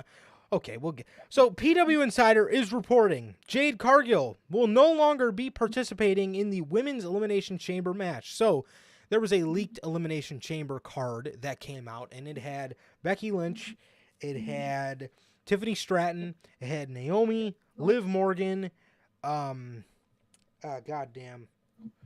who else was in the fucking? Let me see if I can pull it up real quick. I know it did get debunked, but to be 100% honest, most of it seemed pretty legit anyway. Yeah, so it was Naomi, Liv Morgan, Jade Cargill, Becky Lynch, Bianca Belair, and Tiffany Stratton. Most of that seemed pretty legit, if I'm being 100% honest, but the one that piqued everybody's attention was Jade Cargill. I know a lot of people say Jade shouldn't have been in that match anyway, and some of those people may have a point, but to be 100% honest, dude, I wouldn't have minded if Jade was in there at all, because then you get that early bug of her being undefeated and her having to stay undefeated out of the way, because everybody likes their favorites to be undefeated, but hey, it's okay. It's okay for some people to lose. Exactly. They will be fine. It could have got that out of the way, and it could have got her a great showcase in a show that apparently Roman Reigns legitimately isn't showing up to, which is fucking wild if you ask me. Because I was sitting here for months, like you calling you guys fucking idiots, and it turns out I'm the fucking idiot, because I was sitting here saying, you're an idiot if you don't think Roman Reigns is going to show up at fucking Elimination Chamber, but he's actually not showing up. So I apologize to all the people that I called fucking idiots. And again, never afraid to admit that I was wrong. And again, like I said though, if Roman really isn't going to make these shows, WrestleMania 40 is the absolute perfect time to take the titles from him, because there's no point in, I love Roman, one of my all-time greats, but again, at the end of the day, if you don't want to show up to these shows, man, then you just shouldn't be the champion. Exactly, man. Exactly. But yeah. So, what are your thoughts on this, man? How did you feel about Jade, and did you want to see her in that chamber, or what's your take on this whole thing? I didn't mind seeing in the chamber. I would have liked it. That would have been a cool, start to, stuff. But it's not happening, and it both are okay. Definitely, man. I mean, again, it's not something that I'm necessarily losing sleep over, but I'm going to be honest. After what we've seen in the Royal Rumble, I'm very interested to continue to see her cook, because WWE's been great in developing her. They really have. They have made AEW look absolutely fucking silly in that regard. And Jade has looked great. Man. So, I was honestly looking forward to seeing her in the not Royal Rumble, Elimination Chamber match. But at the end of the day, it's all good. But yeah. So that is the news on Jade Cargill. Now, no longer being planned for the Women's Elimination Chamber match, but I'm very interested to see who they replace her with. Mm-hmm. Definitely. So, it is being reported, man, that tonight's episode of Friday Night SmackDown will obviously record for tonight, and they will record for the next week's episode due to the travel to Australia. So tonight will be a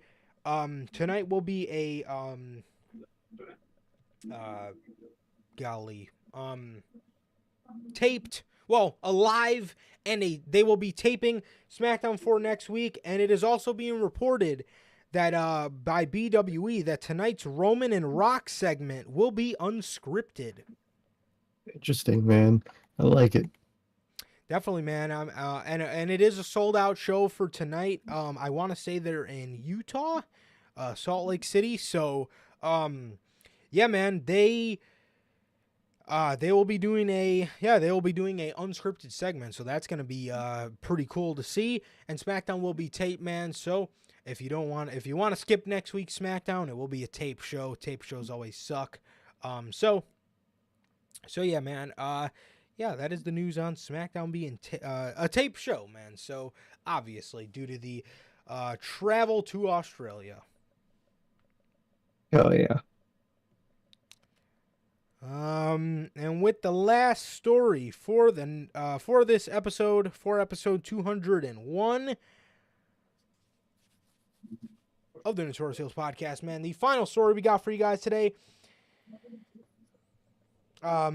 Final two stories for today. They kind of go hand in hand. So according to Dave Meltzer on the Wrestling Observer newsletter, it was noted that Triple H worked behind the scenes to retain Cody Rhodes. Meltzer suggested that Triple H had an initial idea for an injury angle on the February 2nd SmackDown where the Bloodline would attack Cody Rhodes. The plan was for Reigns versus Rock to be announced for Mania during the kickoff event, but Rhodes would make a comeback. The belief is that Rhodes was never meant to be screwed and would still have his match against Reigns at some point. At some point. Good Lord. That's literally what screwing you is. Which is funny because they said that they tried to debunk the plans of Rhodes and Reigns at SummerSlam. So exactly. It's very interesting because there could be some truth to that. But again, nobody seems to know what they have to fucking talk about. Okay, so it was further added the plans were changed due to CM Punk getting injured and Rollins requiring an opponent for WrestleMania. Meltzer mentioned WWE opted not to have Reigns involved in an injury angle with Rhodes, as it would make no sense to then have Rollins face Rhodes in a match. WWE didn't want Reigns to do the angle to injure Rhodes, since if they did that angle, it would make no sense to do Rollins versus Rhodes. To be honest, the injury angle doesn't sound so bad, but it sounds bad in the sense that they used it.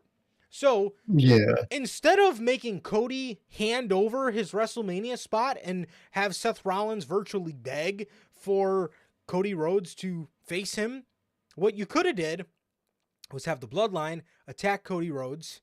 Cody Rhodes is out before he gets to make his decision, right? Rock at the press event just waltzes on fucking in there and is like, yeah, Roman, I'm going to face you, but Cody's still injured. So Cody hasn't even came back yet. Right? And then when he comes back, he does exactly what he did at the press conference and says, no, this is bullshit. What is the point of this happening anyway? Blah, blah, blah. Nobody's been cooking for 2 years. I choose you, Roman Reigns. Who the fuck are both of you to try to dictate my WrestleMania match, because then you don't have him hand over his WrestleMania spot. Exactly. I think the injury angle would have made any sense. It would have made a little bit of sense, but the way they were going to use it would have just looked bad either way. So either fucking way they went, this was going to look like shit and they were going to have to do damage control. But again, if you took Cody Rhodes out before he made that decision, then have The Rock try to be like, yeah, man, Cody's out. This is me and you, Roman. And then when Cody comes back, be like, wait, what the fuck? Like, Exactly. I would have done that, man. I would have done that personally, but we see the way we went. And the way we went, as for our final story, according to the Wrestling Observer newsletter, it was The Rock's idea for Roman Reigns and it was The Rock's idea for The Rock and Roman Reigns versus Seth Rollins and Cody Rhodes for night 1. Of course it is. And what I would love to say, yeah, seriously, the only good we could get out of this match is they lose. Roman turns on The Rock. Roman goes on to lose the next night against Cody Rhodes. They go on to lose the next night against Cody Rhodes. But the thing with this tag match, who the fuck gets pinned? And don't fucking tell me Seth Rollins. Do not tell me Seth Rollins. Because he already looks bad enough. Begging for people to fucking, standing there like a fucking idiot at the press conference, begging people to fucking fight him at WrestleMania for his title. I mean, come on, man. The only logical person could be The Rock, but that ain't happening. So it'll be Seth. It will be Seth. I could see it, man, and this is exactly what should not happen. I would love to see, realistically, I think it should be The Rock. And then Roman should spaz out and attack him and then feel like the fucking man going into night 2, loses to Cody Rhodes, not by any fault of The Rock, but by the time he comes back, Roman can come back. Then you do that face-off you did on SmackDown with Roman and Rock. Boom. There you go. The Rock wants vengeance because Roman Reigns made him look like a fucking asshole at WrestleMania. There you go. Exactly. Simple as that. But they ain't doing that. It'll be Seth. Yes, it probably will be. And besides, what the fuck is this tag match? Who the fuck wants to see this? I don't get that appeal to it. It'd be a good chamber match. On the chamber, it doesn't make sense for a Mania match. It would, yeah. If Seth was clear, it would be a great match on the fucking Elimination Chamber. But I will say, the only thing good that comes out of this is we will get to see a little bit of banter between Roman and Seth, because those two are always just insane on the mic. Yeah. But I hope we manage to build this as well as building the story with Cody and Roman properly. But yeah, of course, this was the fucking Rock's idea, and the only way we can go right out of all this, like I said, is to have Roman turn on The Rock, and then by the time Roman comes back after he loses the title, The Rock can come back around the same time and be like, oh, motherfucker, I didn't forget what you did to me. So exactly. So yeah, man. So that is the news. That is the news for today, man. It was The Rock's idea. Personal idea for The Rock and Roman Reigns versus Cody and Seth Rollins, which, I mean, there's a lot of story there, but again, it's just something where you're putting 4 guys in a match that can't take a fucking pin. Literally. I mean, Rock can, but he won't. But yeah, man, that is going to do it for this edition of the Notorious Heels podcast, man. This has been another great edition of the news. This has been episode 201 of the podcast, man. This has been episode 201 of the news. And with that, ladies and gentlemen, thank you guys so very much for joining us today. Thank you guys so much. You guys are the absolute best. Thank you guys so much. It has been always a pleasure for my Johnny Mayhem. And I, Sir K. And that is going to do it for this edition of the Notorious Heels podcast. This has been episode 201 of the news. Thank you guys so much. Ladies and gentlemen, please like, comment, and subscribe. And we will see you guys on Monday with Notorious Unscripted. Peace.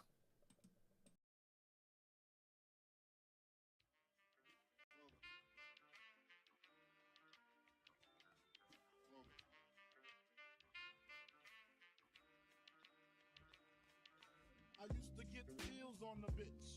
Now I throw shields on the dick to stop me from that HIV shit. And niggas know they soft like a Twinkie fillin', playing the villain, prepare for this rap killing. Biggie Smalls is the illest. Your style is played out like Arnold, and that's what you talking about, Willis. The thrill is gone, the black Frank White is here to excite. Throw dick to dice. Bitches are like I'm brainless, guns are like I'm stainless